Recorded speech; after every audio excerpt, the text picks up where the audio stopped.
Hey WhatsApp, welcome to another video. তো এই মুহূর্তে আমি আছি গিয়ে হলো মাদ্দার বিল। এটা হলো বিলটিয়া। আমি এখন নদীর পাড়ে এসে গেছি। তো এখন আমি যাচ্ছি হলো গিয়ে বাড়িতে।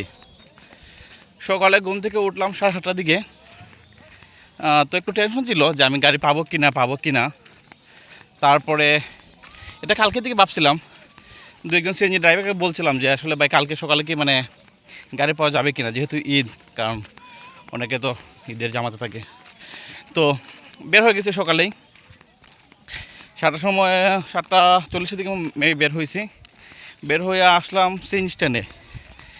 আইসা দেখি গাড়ি অলরেডি 2জন আছে। তো যাকে একটু ভালোই হয়েছে যে আমি আসাতে 3জন হয়েছে। তারপর প্রায় আপনার 45টা মিনিট বসে রয়েছে এখানে। মানে মানুষ হয় না, তো মানুষ তো মানে আসা যাওয়ার মানুষ খুব কম। তারপর হলো সিএনজিটা ভাড়া ডাবল, মানে কোনো কথা নাই যে 50 টাকা নর্মালি ভাড়া, সেই ভাড়া থেকে তারা যে 50 টাকা থেকে যে 70 টাকা করবে, 82 টাকা করবে, এরকম কিন্তু না। তার ডাইরেক্ট ভাড়া পড়ে হচ্ছে 100 টাকা। আসলে কিছু বলারও না এখানে, কারণ হলো ঈদের দিন, মানুষ কম, ড্রাইভারও কম।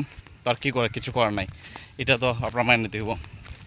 তারপরে মোটামুটি এখান দিয়ে আসলাম বড় বাজার থেকে একটা গাড়ি পাইলাম না। এই বড় বাজার থেকে আদর্শ বাজার সম্পূর্ণ পথটা আমি হাইটে আসছি। তারপর একটু রককে আসলে সূর্য নেই, মানে সূর্যের আলোটা নেই বা রোদ উঠে নাই এখনও। একটা চারদিকে একটা কুয়াশাচ্ছন্ন, একটা মেঘাচ্ছন্ন ভাব, যার কারণে একটু শান্তি পাইছে হাঁটতে। তারপর আসলাম আদর্শ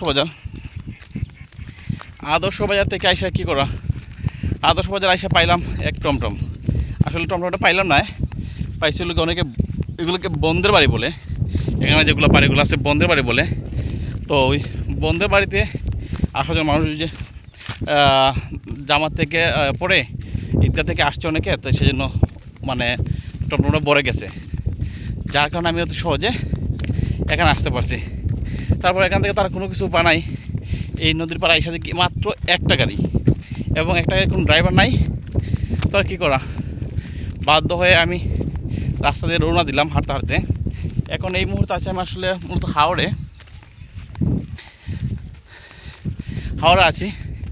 এখন দেখা যাক আসলে কতটুকু আমি যেতে পারি। তো মোটর সাইকেল আসবে, এখন ভাবলাম মোটর সাইকেল আসার আগ পর্যন্ত আমি একটু আগাই, মানে যতটুকু আগান যতটুকু ভালো। এখন আমি যদি বানাচুন বসে থাকতাম তখন আমার লেট হইতো।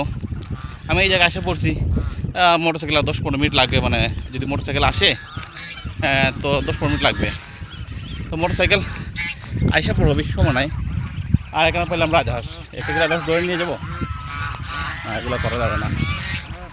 তো আমি হাঁটতেছি, এখন দেখা যাক আসলে কতটুকু যাওয়া যায়।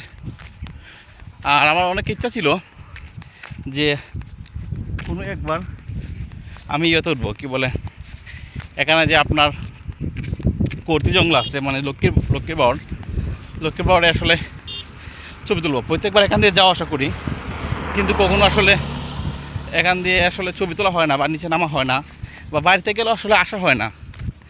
তো এখন কি পারবো না, এর আগেই মোটর সাইকেল আসা যাবে মনে হয়তো, এর আগে মোটর সাইকেল আসা যাবে, কারণ মোটর সাইকেলে দিয়ে আসা যাওয়া করতে বেশি সময় লাগে না।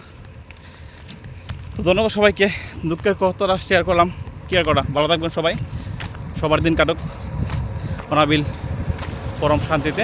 ধন্যবাদ সবাইকে।